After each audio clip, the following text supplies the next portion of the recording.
Olá, minha gente, tudo bem com vocês? Eu sou o professor Danilo Fé e a gente se encontra para mais uma aula de história. Eu sou um homem negro, tenho cabelo preto, um pouco de barba, um pouco de bigode. Eu estou sentado, vestindo uma camisa preta, em um ambiente em que atrás de mim existem alguns logotipos institucionais da Prefeitura de Feira e da Secretaria de Educação, e com destaque a expressão Caminhos da Educação. E hoje, pessoal, a gente vai conversar sobre uma das civilizações que a gente estuda na aula de história, que mais gera curiosidade, que mais gera atenção, bastante retratada nos filmes, na música. Hoje a gente vai falar sobre o Egito Antigo, e esse é o tema da nossa aula. Vocês veem na tela o meu nome, Danilo Fé, sou professor de História, eu atuo na Escola Municipal Jonatas Teles de Carvalho, que fica lá na Conceição. E o meu e-mail é o danilo.silva@seduc.feiradesantana.ba.gov.br. Então, gente, indo em frente, a gente vai lembrar um pouco do povo hebreu, né, que é uma civilização que a gente já estudou e que guarda relação com a história dos egípcios. Quando eu conversava com vocês sobre os hebreus, eu lembro que eu destaquei que houve um período da história dos hebreus em que eles estiveram sobre domínio dos egípcios, que é aquele contexto no qual o Moisés se levanta contra o faraó e conduz o povo de Israel pelo deserto, fugindo de uma perseguição egípcia que não estava interessado em libertá-los.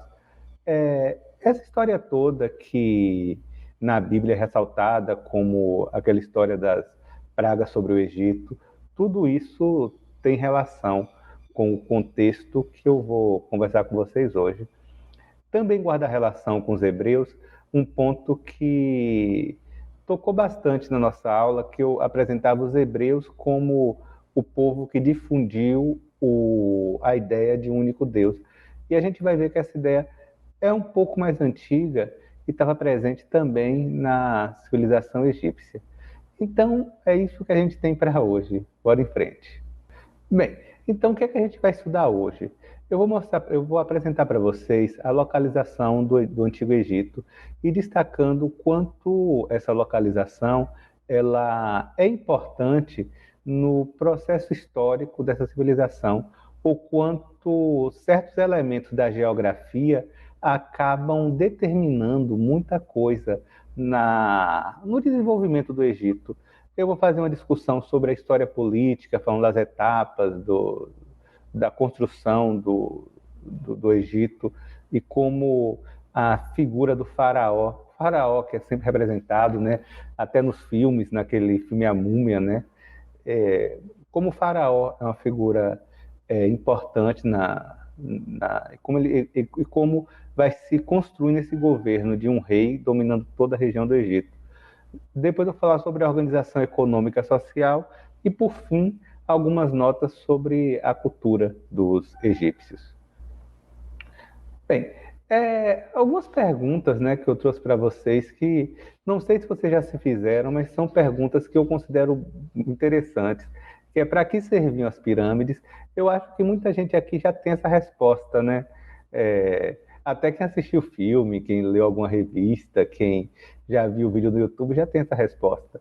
E quem as construiu? Eu sei que quem construiu foi a civilização egípcia, mas quais pessoas dentro da civilização egípcia tinham a função de construir as pirâmides? Eu acredito que não foi o faraó, né? Eu acredito que essa glória que fica muitas vezes para o faraó não foi feita pelos braços dele, mas de outras pessoas. Isso eu vou tentar também apresentar para vocês, certo? Então vamos em frente. A localização do Egito é um elemento fundamental para a gente compreender a história desse povo. E o elemento fundamental, porque aqui a gente tem esse mapa aqui, ele dá um bom destaque. Essas áreas aqui do canto, vocês percebem, são áreas desérticas. Aí vocês percebem que tem esse rio que passa por aqui, que é o Rio Nilo. E ao redor do Rio Nilo, vocês percebem uma região mais verdinha, né? E depois mais deserto. Bem, o que é que significa isso? Significa que no entorno do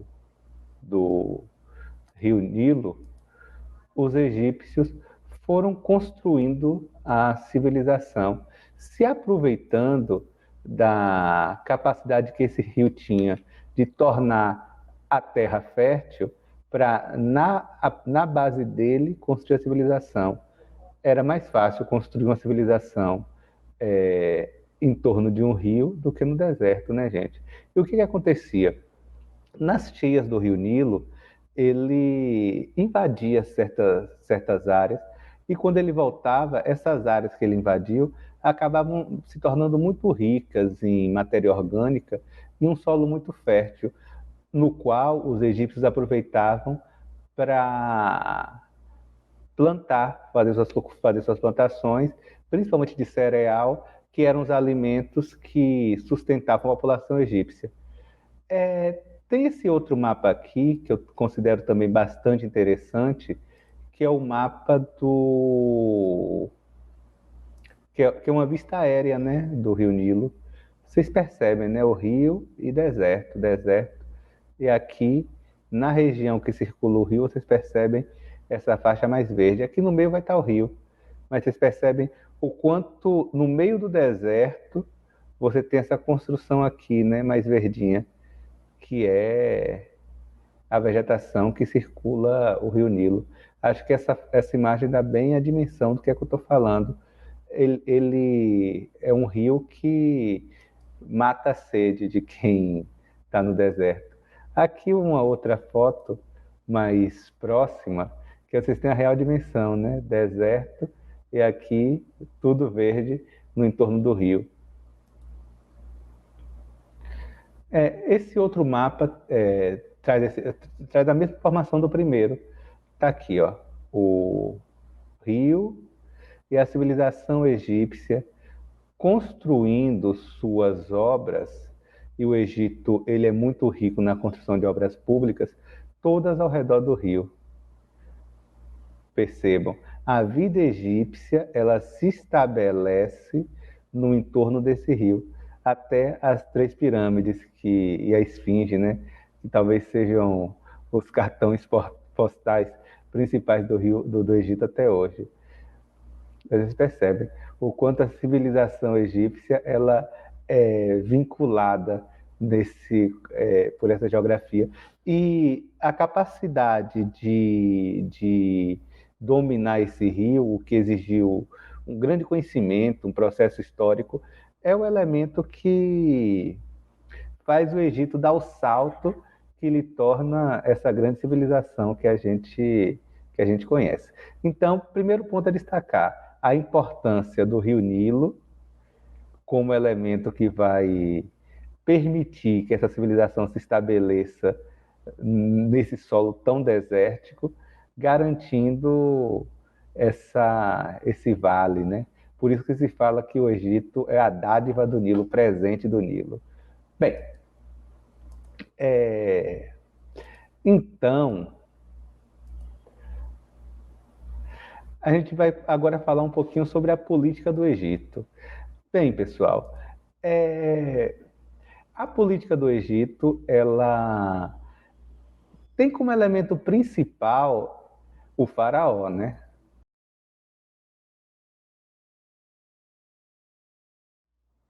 Isso, o faraó. Não resta dúvida que os faraós são um elemento central da civilização egípcia.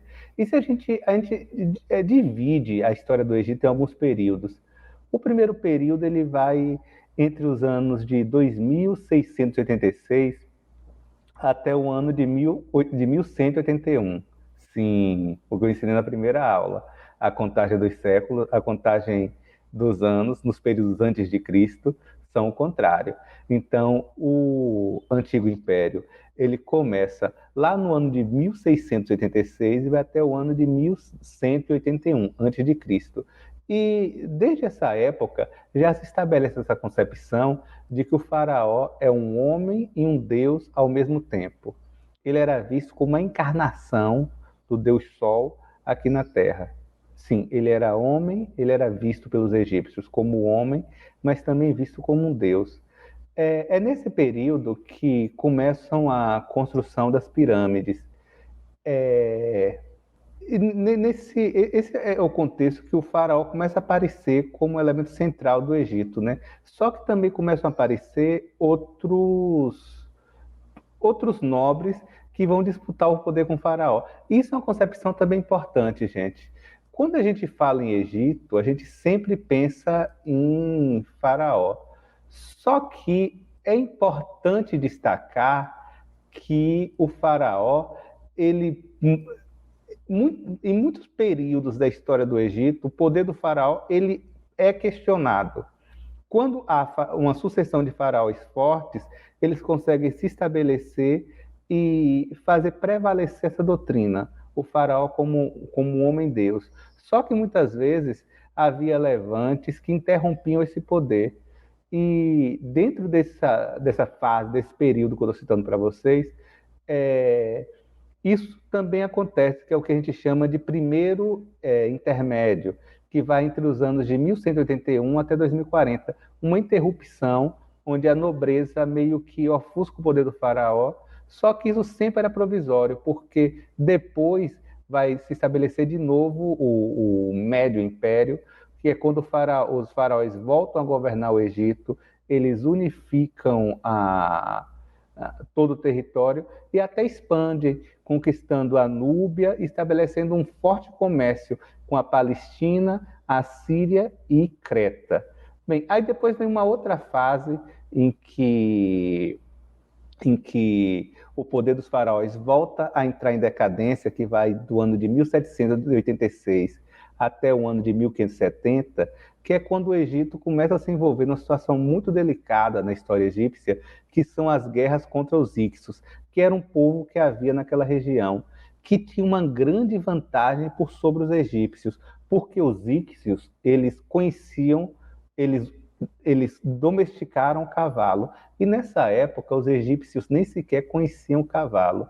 Agora imagina, uma civilização que não conhece o cavalo, de repente encontra um exército formado por cavaleiros, e os egípcios tiveram muita, mas muita dificuldade mesmo em lidar com os Hicsos. E há esse período de ofuscamento do poder dos faraós, que só vão voltar à cena mais ou menos no ano de 1570, quando o Egito consegue firmar uma paz com os Hicsos e através dessa paz ter a condição de novo se unificar e poder se estabelecer como uma potência, como um império, a partir do poder de um faraó. Só que esse conflito com os Hicsos deixou o Egito muito ressabiado, porque eles perceberam que para você se estabelecer enquanto potência naquela região, eles precisavam ter um exército forte. E aí começou a se destacar entre eles uma casta de guerreiros. Os militares passaram a ter grande destaque na sociedade a partir desse momento. E o Egito começou a ter um exército profissional, gente que vivia para a guerra. Bem, nesse Médio Império também acontece um evento que é muito importante na tradição egípcia, que é o período monoteísta, que é o quê? Os egípcios, que até então tinham uma religião politeísta, que acreditava em vários deuses, inclusive tendo o faraó como deus, eles revêem a religião e adotam a concepção de que só havia um deus. Isso é um período curto da história do Egito, mas é muito importante porque alguns estudiosos apontam que pode ter sido aí que nasceu a concepção monoteísta. Isso vai acontecer entre os anos de 1360 a 1353, num governo de imperador chamado Amenófis IV, de um faraó chamado Amenófis IV, e que transfere a capital do Egito para Tebas. Só que isso causa muita satisfação nos sacerdotes que cercavam-no, e após a morte do faraó, essa fase monoteísta ela sucumbe. Bem, é nesse período também que eles têm relações com os hebreus e dizem que pode ter sido desse processo que os hebreus conheceram a concepção monoteísta. Só que o Egito depois entra numa fase de decadência e ele acaba passando por uma série de conquistas. Ela é conquistado primeiro pelos líbios, depois pelos núbios, pelos assírios, pelos persas e, por fim, pelos gregos. Gente, então é isso o que a gente fala sobre a construção da política do Egito, centrada no imperador, que funcionava como um homem-deus, porém é uma história um pouco recortada, que em muitas vezes esse poder do imperador é questionado por poderes locais ou por sacerdotes e acaba havendo interrupções nesse processo de poder imperial. Bem, quando a gente fala de... Outra questão importante que a gente tem que destacar sobre o Egito é o que diz respeito à organização econômica do Egito. Como funcionava lá? A terra, ela pertencia ao Estado, ao governo. O Estado era dono de todas as terras. Só que, na prática, a terra ficava sob o controle do faraó, né? E principalmente pela nobreza. E os trabalhadores que trabalhavam nessa terra, eles eram obrigados a pagar pesados impostos, o que tornava a vida deles extremamente dura. O pequeno agricultor no Egito, ele tinha uma vida extremamente dura e sofrida. Inclusive, ele muitas vezes era obrigado ele era recrutado para trabalhar obrigatoriamente nas construções das grandes obras, inclusive de pirâmides. Pirâmides que eram os túmulos dos faraós, né? Quando o faraó assumia, uma das primeiras coisas que ele fazia era se dedicar, era começar a trabalhar para a construção de sua pirâmide, porque eles acreditavam na imortalidade da alma. E se a alma é imortal, o faraó iria ressuscitar em outra vida e para reinar em outro reino. E para isso o corpo dele teria que estar bem preservado. Aí eles desenvolvem todas aquelas técnicas de mumificação e a construção das pirâmides, que eram feitas pela classe dos agricultores, que não eram remunerados para isso, recebiam apenas comida e tinham uma vida muito, muito sofrida. Bem, então é isso. Era bastante pesado viver no Egito dessa época. No que diz respeito à cultura dos egípcios e às ciências, o principal elemento da cultura egípcia era a religião. Religião que estava presente em tudo que os egípcios faziam, pensavam, lidavam, e que se assentava principalmente nessa definição: o faraó é um deus encarnado e, portanto, deve ser obedecido.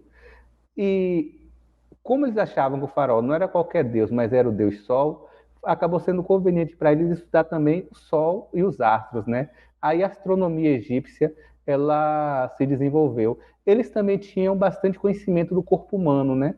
Até pela experiência que eles guardavam fazendo as múmias. A engenharia também era bastante prodigiosa, a ponto de terem construído as pirâmides. E a medicina também conseguiu catalogar várias doenças, certo? Então, minha gente, a gente vai agora pensar algumas formas que eu tenho sugestão para vocês aprenderem mais. A primeira é uma música.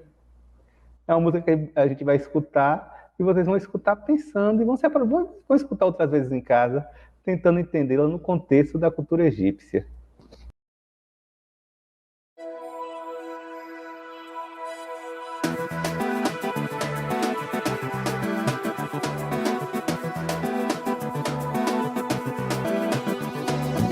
Eu falei faraó, é faraó, é faraó, é faraó, é faraó. Que maravilha é Egito, Egito é.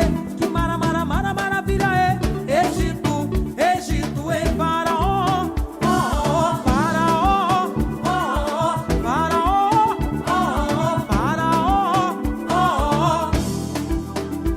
Deus e divindade infinita do universo, predominante esquema mitológico, a ênfase do espírito original formará no Éden um ovo cósmico. A imersão, nem Osiris sabe como aconteceu. A imersão, nem Osiris sabe como aconteceu. A ordem ou submissão do olho seu transformou-se na verdadeira humanidade.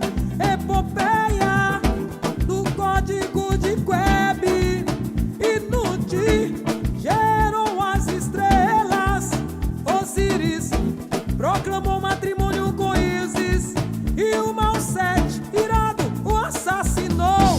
E em Terra, Horus, levando avante a vingança do pai, derrotando o império do mau Sete. O grito da vitória que nos satisfaz. Cadê Tutankhamon, Egizé, Acaenaton, Egizé, Tutankhamon, Egizé, Acaenaton. E eu falei faraó, é faraó, é faraó, é faraó, é faraó. Maravilha é Egito, Egito, que maravilha, maravilha o quê? Egito, Egito, Faraó, oh, faraó, oh, faraó, oh, faraó. oh, Pelourinho, uma pequena comunidade que, porém, um lodo uniu em laços de confraternidade. Despertai-vos para a cultura egípcia no Brasil. Ao invés de cabelos trançados, veremos turbante de Tutankhamon. E as cabeças se enchem de liberdade. O povo negro pede igualdade, deixando de lado as separações. Cadê Tutankhamon, Egizé, Acaenaton, Egizé, Tutankhamon, Egizé, Acaenaton. E eu falei faraó, é faraó, é faraó. Essa música, ela se chama Faraó, Divindade do Egito. E ela tem uma série de questões que vocês podem observar. Tá aí na voz de Margareth Menezes. Vale muito vocês darem uma lidinha, tentar entender o contexto da canção e se aprofundar nos estudos. Outra dica que eu tenho para vocês é que vocês assistam esse filme que não tem muito rigor histórico, mas assim, pode ser uma aproximação, que é o filme A Múmia. Não é um filme de história, né? Vocês não vão assistir como quem assiste uma aula, mas é uma aproximação da cultura egípcia, e aí com o tempo vocês vão percebendo até os deslizes do filme, mas também acho que vale a pena assistir. Então, pessoal, o que foi que a gente estudou hoje? A gente estudou a localização do Antigo Egito, a gente falou um pouco sobre a história política do Egito, a organização econômica e social e a cultura do Egito. A gente viu o quanto que o Rio Nilo é importante e fundamental na construção dessa civilização. A gente viu passo a passo da história política egípcia, centrada nessa figura do faraó, ainda que passando por interrupções. a gente viu quanto era dura a vida dos trabalhadores egípcios, né? Tendo que pagar altos impostos, não sendo remunerados, simplesmente sendo alimentados, e o quanto que eles tiveram que trabalhar, e a pergunta que eu coloquei, na construção, sendo recrutados à força para trabalhar nas obras públicas, inclusive nas pirâmides. E vimos a cultura egípcia destacando os campos onde eles melhor se desenvolveram, certo? Então, minha gente, nós vamos ficando por aqui. Eu deixo com vocês o meu muito obrigado.